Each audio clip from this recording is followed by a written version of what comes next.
Baik, Assalamualaikum warahmatullahi wabarakatuh. Perkenalkan nama saya Revi Pratama. Nah, dengan NIM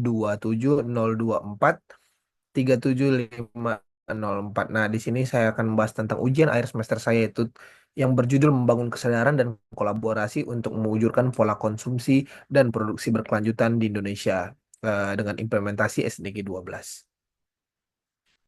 Baik, kita masuk ke yang pertama yaitu tentang latar belakang. Nah, yang pertama kita akan membahas tentang pentingnya SDG 12. Nah, SDG 12 fokus pada pola konsumsi dan produksi berkelanjutan untuk pengelolaan sumber daya yang efisien, pengurangan limbah, dan penerapan prinsip keberlanjutan yang ramah lingkungan. Yang kedua itu tantangan di Indonesia, yaitu Indonesia menghadapi tantangan besar dalam mencapai SDG 12, termasuk batasnya pemahaman teknologi efisien, hambatan dalam implementasi kebijakan keberlanjutan, dan rendahnya kesadaran konsumen tentang dampaknya konsumsi berlebihan. Kita masuk yang ketiga yaitu hambatan di sektor industri. Nah, industri mengalami kesulitan dalam mengadopsi proses produksi ramah lingkungan karena biaya awal yang tinggi dan keterbatasan teknologi yang efisien.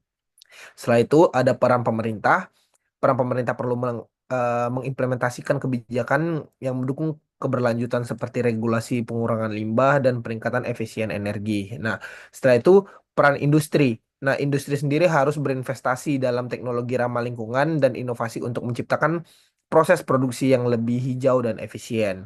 Setelah itu kita masuk ke peran masyarakat. Masyarakat perlu didorong untuk mengubah perilaku konsumsi dengan memilih produksi atau produk berkelanjutan dan mengurangi pemborosan. Setelah itu kita masuk ke kolaborasi multi pihak. Nah, di sini keberhasilan SDG 12 itu di Indonesia memerlukan kolaborasi antara pemerintah, sektor industri, masyarakat sipil, dan sektor akademik. Lalu yang terakhir yaitu peluang bagi Indonesia. Di sini Indonesia memiliki peluang untuk menjadi contoh bagi negara-negara berkembang lainnya dalam menciptakan pola konsumsi dan produksi yang mendukung pertumbuhan ekonomi dan keberlanjutan lingkungan. Lalu kita masuk ke rumusan masalah. Nah, seperti yang kita lihat di depan yaitu yang pertama yaitu bagaimana meningkatkan kesadaran masyarakat Indonesia tentang pentingnya konsumsi dan produksi yang berkelanjutan. Lalu yang kedua, apa peran teknologi dan inovasi dalam mendorong produksi yang lebih efisien di Indonesia. Lalu yang terakhir, yang ketiga itu bagaimana cara mengatasi ketergantungan Indonesia pada produk impor yang tidak berkelanjutan dan mendorong produksi domestik. Nah, di sini saya mendapat hasil temuan dari beberapa penelitian saya, yaitu penerapan pola ini penting untuk menjaga kelestarian lingkungan, meningkatkan kesejahteraan sosial, dan mendukung ekonomi yang inklusif. Kolaborasi antar pemerintah, sektor swasta, dan masyarakat sangat diperlukan untuk mewujudkan masa depan yang berkelanjutan.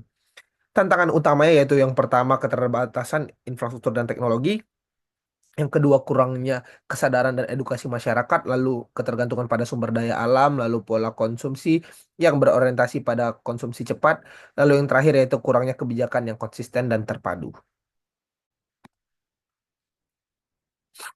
Nah, di sini kita masuk ke solusi. Nah, yang pertama yaitu edukasi dan kampanye. Perlu ada kampanye edukasi yang masif tentang dampak negatif konsumsi berlebihan, manfaat gaya hidup berkelanjutan. Nah, baik melalui sosial media, sekolah maupun komunitas lokal. Lalu yang kedua itu insentif untuk produk ramah lingkungan. Pemerintah dapat memberikan insentif seperti pajak yang lebih rendah atau subsidi untuk produk ramah lingkungan sehingga mendorong produsen dan konsumen untuk memilih opsi yang lebih berkelanjutan. Lalu kita masuk yang ketiga yaitu peningkatan infrastruktur daur ulang. Nah, di sini memperkuat sistem daur ulang sampah dan pengolahan limbah serta mendukung teknologi yang memungkinkan daur ulang yang lebih efisien. Lalu yang terakhir yaitu regulasi yang tegas. Pemerintah perlu memperkenalkan kebijakan yang mendukung keberlanjutan seperti pelarangan plastik sekali pakai, pembatasan emisi karbon, dan penghargaan bagi perusahaan yang menerapkan praktik sampah lingkungan. Lalu kita masuk ke kesimpulan. Nah, upaya mewujudkan konsumsi dan produksi berkelanjutan dihadapkan pada sejumlah tantangan krusial, mulai dari rendahnya kesadaran masyarakat dan pelaku usaha, minimnya infrastruktur dan teknologi ramah lingkungan, ketergantungan pada bahan baku yang tidak berkelanjutan, hingga regulasi yang belum optimal. Meskipun solusi seperti penggunaan teknologi ramah lingkungan dan inisiatif keberlanjutan perusahaan telah mulai diterapkan. Diperlukan peningkatan implementasi yang signifikan secara kolaborasi yang erat antara pemerintah, industri, akademisi, dan masyarakat.